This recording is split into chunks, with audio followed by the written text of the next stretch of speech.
Hey, Lunchable viewers, and welcome back to Wander No More. When we left off, 2 months had passed. Araki, put that down, you're just going to hurt yourself. It's a 2-person job, even for adults. Oh, right, I didn't even think I gotta pick up a new voice, don't I? Araki, Arrakis, the Spice Flow. Most famous actor in Dune was Patrick Stewart, probably? I mean, Sting was pretty popular. So is that one other guy from Twin Peaks. Let's stick with Patrick Stewart. Araki can be Patrick Stewart, even though I'm the captain. Okay, yes sir, Kouichirou. Aze, help your brother to keep the frame in place. I want that door fixed before any more bugs make it inside. Well, I guess if he's his brother, he can be the other captain. Understood, Kouichirou. Watching on with pride and anxiety alike, I instructed my 2 young pupils as they fixed the front door of their new home. Also, so Araki is Patrick Stewart, Aze is Captain Kirk, aka, what's his name? Gosh dang it. Captain Kirk is played by the Priceline negotiator, famous commercials, William Shatner. Araki and Aze both made a lot of mistakes, but they listened to me intently and continued to improve every day. Like this, Kouichirou. Yes, just like that. That's right. I guess that's the right one, yeah. Be mindful that you don't pierce the sheets. One little hole is all it takes for bugs to get in. Making do with what we had available, my pupils and I removed the bulk of the house's old front door, leaving only the frame. We then replaced the charred wood with sheets, making for a lightweight door only secure enough to keep out insects and other pests. I guess this will have to do, at least for the time being. I would have rationed the wood more carefully if I'd known we'd be taking another family so soon, but if I had that kind of foresight, I wouldn't be here to begin with. All I can do now is schedule another lumber gathering trip into the forest. This is Shatner. How does this look, Kouichirou-sama? Ah, very good, Aze. That'll do for now. The 2 should go tell your parents the good news, then report back to me after lunch. Yes, sir. Araki and Aze bowed, then ran inside to inform their parents.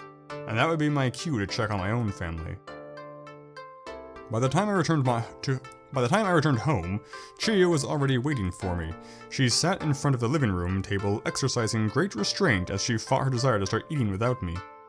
There you are, Koo. What if every time I cut back, her arm was a little longer? Which is like growing like some sort of crab claw or tentacle. I was beginning to think you were going to work through lunch. Me? Miss Lunch? Not a chance. I wouldn't risk invoking your anger again by not eating. Glad to hear it. I took my place on the other side of the table, directly opposite Chiyo. So how are the repairs on the Kihei family homegoing? Are the boys doing well? They're enthusiastic enough, but it'll be a while before they're ready to take over for me. Still, it is nice to have some extra hands. I know what you mean. Kana-chan has been a big help when collecting food and water from the forest. You 2 really are getting along, aren't you? Of course. I've waited a long time for a girl my own age to come along. A little over a month ago, a new family wandered into our village. You know, all the cool stuff happens in time-lapses. Like, of course, we miss all these new families showing up. It's just typical. Like me, they fled from the Mirai Kingdom. Why do I know that name? Mirai Kingdom. Is it like something from Magic the Gathering? I don't remember. Fearing for their lives. Although they were difficult to accommodate at first, the family of 5 has since proven invaluable, providing much-needed labor which Chiyo and I were previously doing ourselves. The mother of the family, another elderly woman, has been learning how to weave, and the father has been whittling down spare wood in order to make crude weaponry. More importantly, the 2 sons, Aze and Araki, 12 and 13 years old, have been helping me with any manual labor. Similarly, their older sister, Kana, quickly became friends with Chiyo and has been learning the layout of the forest, as well as which plants are edible and which are poisonous. Speaking of Kana, do you feel she knows the forest well by now? I was thinking of sending the boys in there to search for lumber, so it would help if she escorted them while you continued gathering food. Well, I guess, but does that mean the 2 of us won't be taking any more trips through the forest? You actually want to walk through the forest with me? When I first came here, the last thing you wanted was to be alone with me, especially in the forest. That's a long time ago. Your former allies killed my family and you expected me to just go along with you? Of course I didn't want to. Yeah, when you put it that way, I can't really blame you. But I'm happy to hear that your mistrust is in the past. It really is easier to navigate through the forest with your help. Of course it is. You should know by now how reliable I am. But that still doesn't answer my question. Right. Our walks through the forest. If you want to go with me that badly, I suppose we could put Kana on food gathering duty and have her brothers help her out. It's not that I want to go with you or anything. I just thought it'd be nice. Chiyo hung her head and began to nibble on one of the berries in her bowl. Sigh. This daughter of mine really can't be honest with herself. Even after all this time, she still feels the need to hide her feelings from me. Perhaps 1 year isn't enough time for two people to become family after all? Question mark. More time? The next day. 5 families have shown up and we are building a mansion. Whoa, this place is huge. Do you want to come here every day, Ni-chan?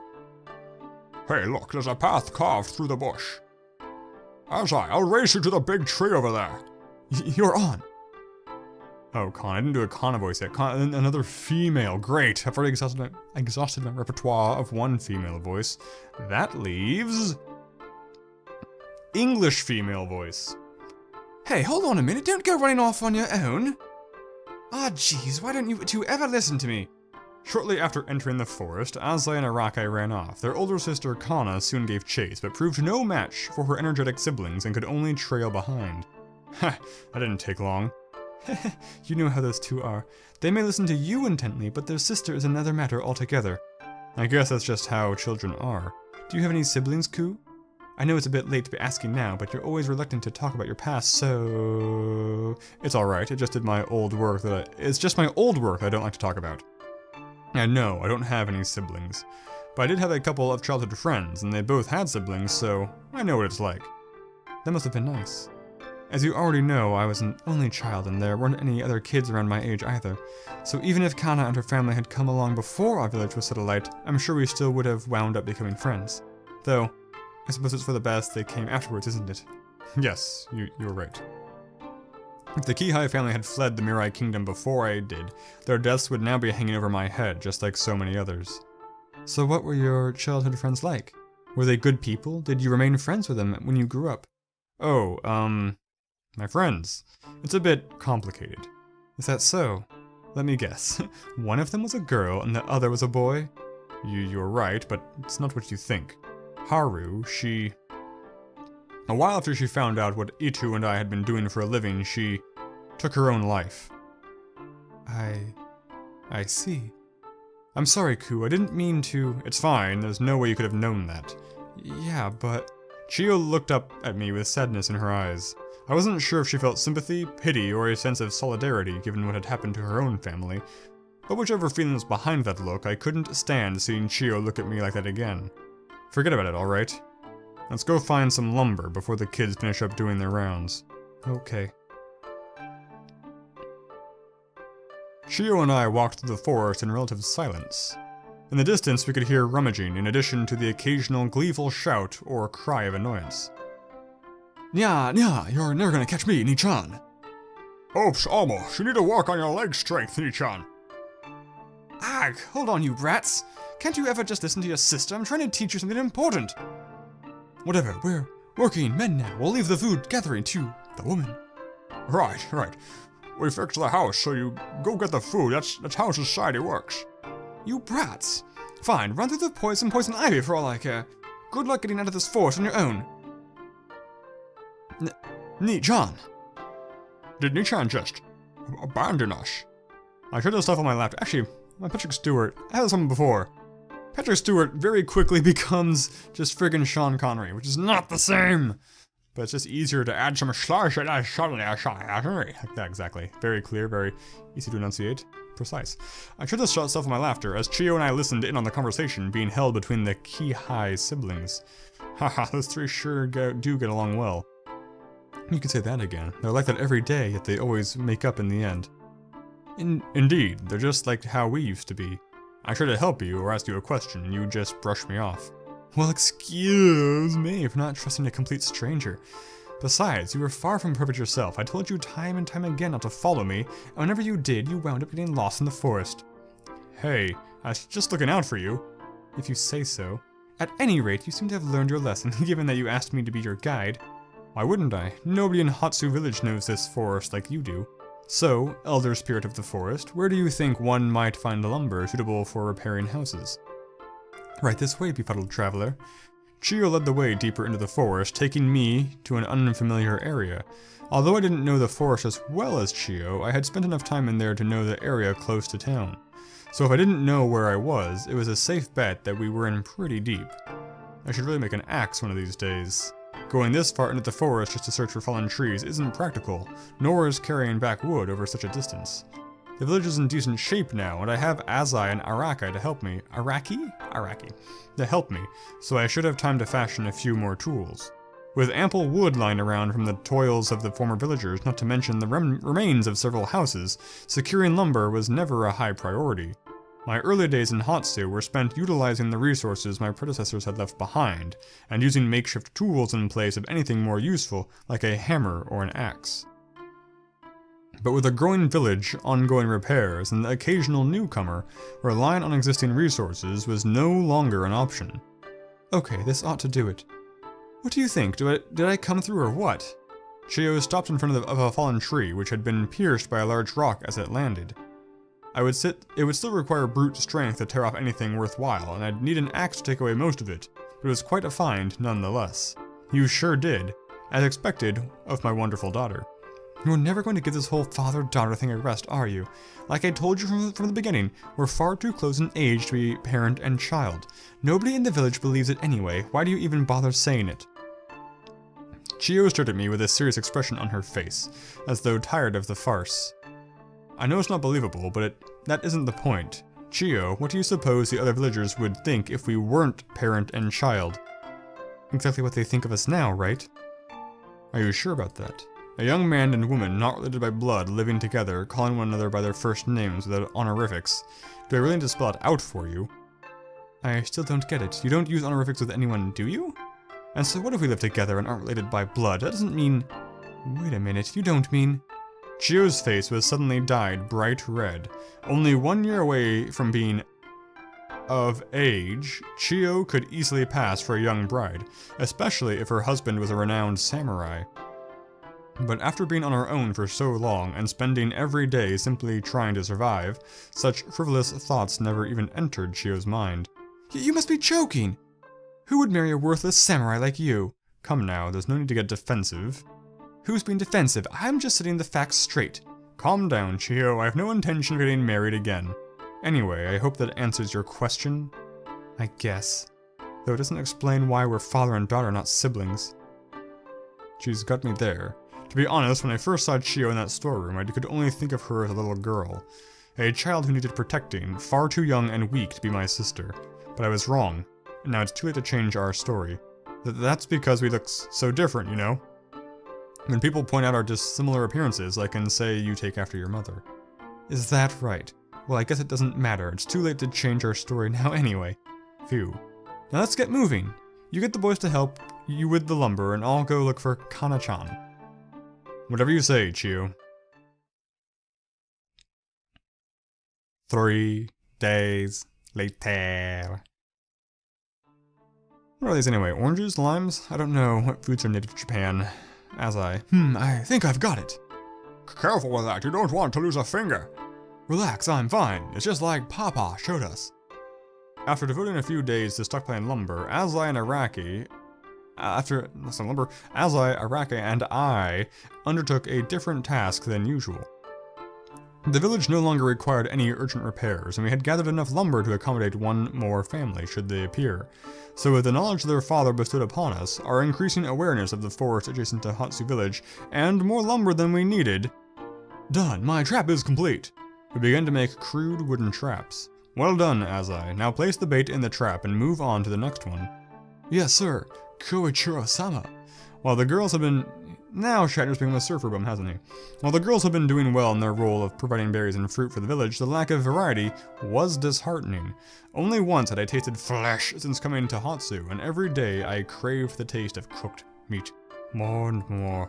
So with a wannabe weaponsmith drearily biding his time, and his 2 sons both eager to eat meat again, I brought the 3 together for a new venture. Using string and sharpened wooden spikes, we fashioned basic traps triggered by pressure. By placing a few berries and leaves in the center of the trap, we would lure unsuspecting rabbits into the string, at which point a wooden spike would be pulled forward and stab the rabbit from above. Kouichirou-sama, I think I made mine a little too big. That's an understatement. That trap is far too big for catching rabbits. But you might as well set it up anyway. Who knows? You might even catch a bear. A bear? Are there really bears here, Kouichirou-sama? Of course not. There's nothing that dangerous around here. Oh, Chiyo. I didn't expect to see you here. Done already? Not yet. I just thought I'd see how you boys were going. But from the look of it, you three still have a lot of work to do. How harsh. We only just started work, you know. We'd be further along if Araki followed Papa's instructions.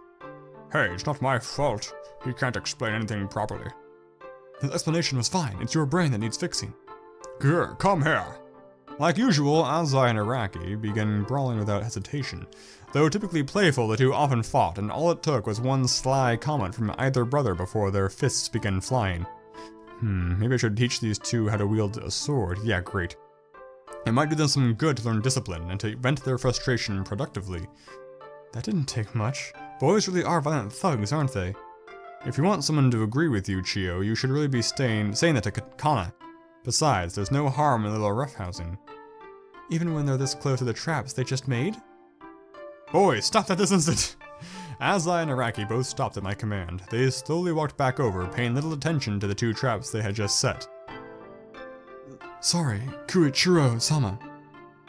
Yeah, we're sorry. What was that? Look, if you two want to play, that's fine, but do it anyway away from the traps you just set. Whoa, you're right! Understood, Kouichirou-sama. I'm going back to gathering food. You three have fun. Without another word, Chiyo walked straight past us, deeper into the forest. She's getting hit by a trap a couple chapters from now, I'm calling it. Someone is anyway, maybe it's Kana. Maybe it's one of the brothers. Somebody is. Something tells me I'll be hearing more about that during lunch. Oh well, Chiyo's message was conveyed, and that's what matters. Alright, you two, back to work. And make sure to keep track of every trap you set. Chiyo, your sister, and I all need to know exactly what to look out for, got it? Understood. Yes, sir, Kouichirou-sama. Shut up, Wesley. 4 days later. 20 new villagers have appeared. In the days following our first attempt at making traps, my pupils and I were quick to reap the rewards for our efforts. On the first night, we managed to capture 6 rabbits and 1 fox, all of which we skinned and consumed that very night.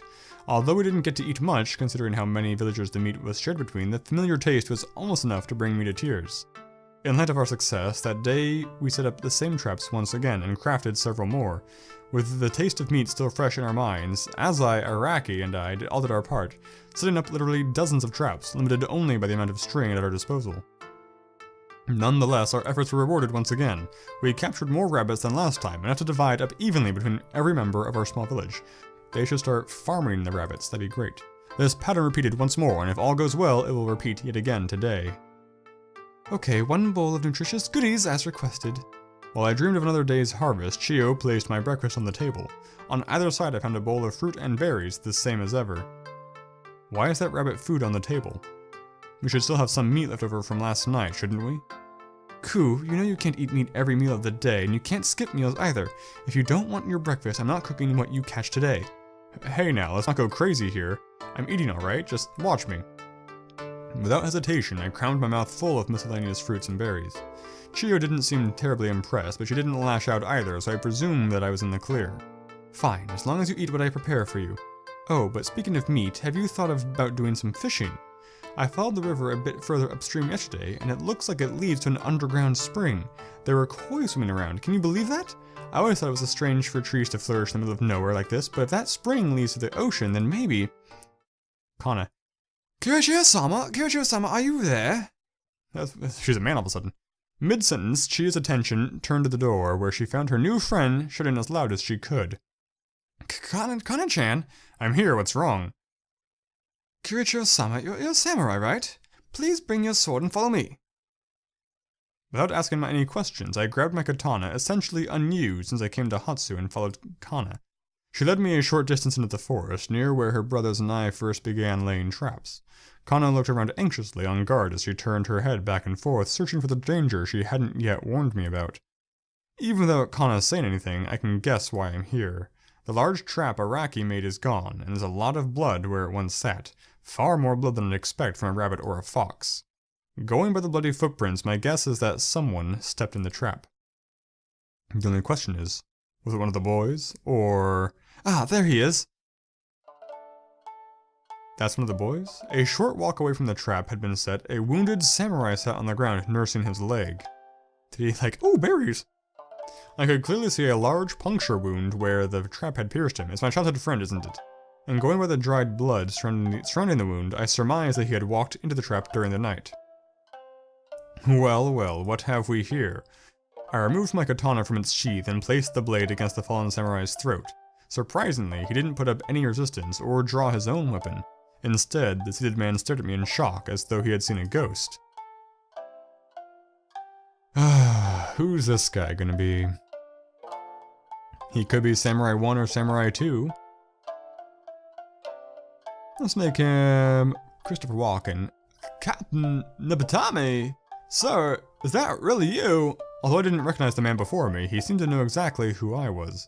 Unfortunately, the dominant expression on his face was surprise, not fear or joy, so I couldn't be certain if he was once an ally or an enemy. I may not be the captain of the Kadukushi anymore, but I am indeed Kouichirou Nabatame. State your name and your business. Oh, yes sir. My apologies. My name is Reizei Setayori, and I'm here on official business from the Mirai Kingdom. Nabatame-sama, we received a report from a foreign trader that there was an undocumented village here next to a forest full of life. I was sent to verify the claims and... Slow down. Who do you mean by we exactly? Who sent you? Well, it was indirect, but I suppose you could say it was the Katakushi, sir. The Katakushi. They must have pawned off the job when they realized it was a village they already burned down last year. No point scouting a village that they'd already decimated after all. Sir, I don't mean to speak out of turn, but my leg... Alright, I understand. I sheathed my sword and approached Reizei. Reizei? Reizei? I'm gonna go Reizei. Reizei. I will help you, but you have to do something for me too. Yes, of course, sir. It would be an honor. I'm glad you feel that way. First, you're going to hand me your katana and wakizashi. I can't have you wandering around here while you're carrying weapons. Second, you're going to report to the Katakushi that you found a burned down, uninhabited village next to the forest, and that the forest itself contains nothing of value. Do you understand? Yes, sir, I understand. Kana and I walked away from the samurai, taking his weapons with us. Once we were out of earshot, Kana looked back at Reizei, god dang it, then faced me with a complicated expression on her face. What is it, Kana? No, it's nothing important. Kana tightly hugged the two sheathed blades. Are we really going to help him? Why wouldn't we? You heard him, that man is a scout, he isn't here to harm us. I know that, but... Ah, there you two are. While Kana fumbled to find the right words, Chiyo finally caught up to us. Geez, Kana-chan, you really surprised me there. I knew Ku was fast, but I never expected that kind of agility from you. I guess it's because I'm always chasing after my little brothers. Kana forced herself to laugh for Chiyo's benefit, but her worry overshadowed any false joy. Kana-chan, what's going on? That's not what I said. Why did you need Ku, and... Chiyo's gaze drifted down to the two sheathed blades cradled in Kana's arms. I'll explain later. Kana, get a bucket and fill it with water. Chiyo, grab enough cloth to bind a person's leg many times over. Make it quick and meet me back here when you're done. Okay, I think we're gonna deal with this wounded samurai in the next episode. So thanks for watching, guys, and I'll see you then. Signature catchphrase.